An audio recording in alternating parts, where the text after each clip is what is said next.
Казвам се Стефан Галибов и тичам от 2016 година.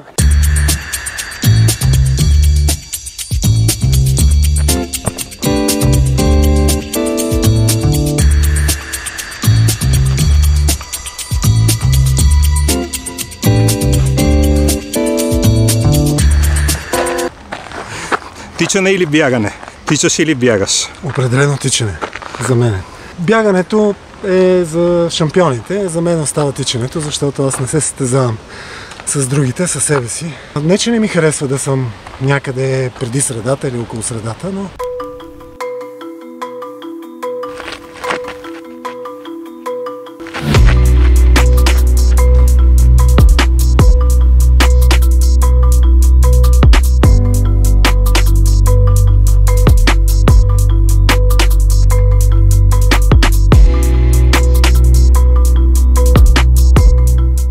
Тичането и бягането сред природа не е като тичането и бягането в градска среда и по асфалт.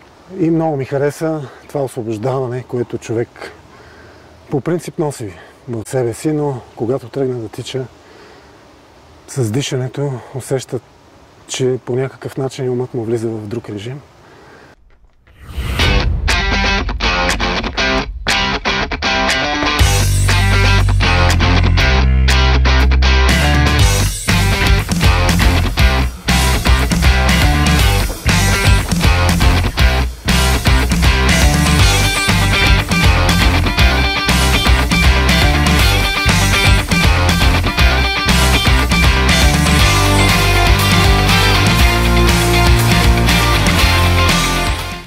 Останаха още някакви теми, които трябва да осветлим в нашия кратък репортаж.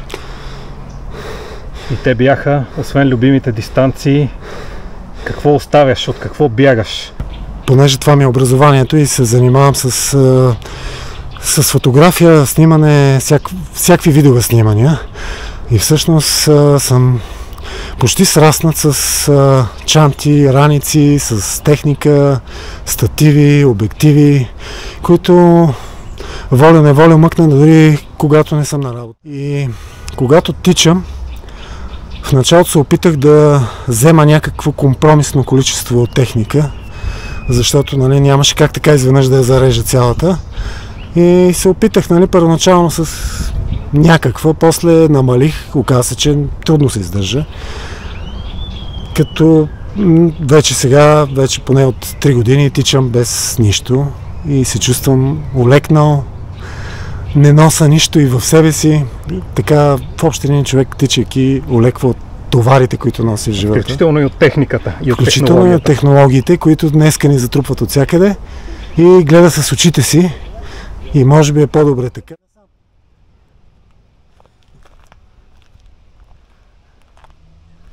Да кажеш нещо за кучетата и тичането? И кучето ми е Джак Ръсъл и всъщност тя се води порода, която тичат до 60 км. Още от бебе почти на 6 месеца беше, я взимах да тича с мен в Борисовата. И тичахме по 10 на километра, но в един момент си викам, що да не я взема и на едно състезание. Не взех. Беше на Синеморец. Много така приятно състезание, през гората, в Странджа и после покрай морето. И когато финиширахме, кучето беше изплезил език и не можа да стане, защото бяхме минали 21 км. За тичащия човек е много важно, това го разбрахме, като понапреднах с терминологията. Е важно да има някой човек, който да тича с неговото темпо, за да може той да поддържа това темпо добре.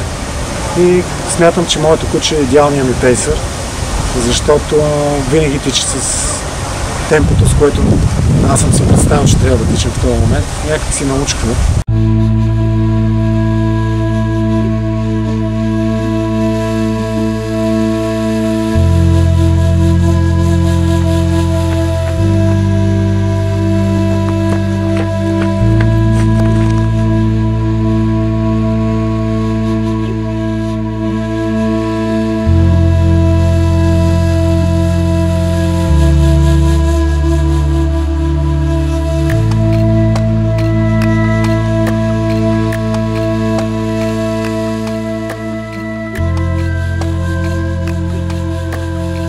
всъщност наистина, когато бягаш на дълги разстояния, имаш достатъчно време да останеш със себе си и да се замислиш за много неща.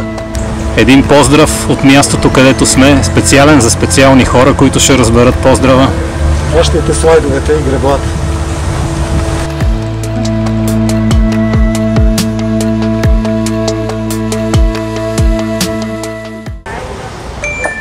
Какво направи? Що се изключи това?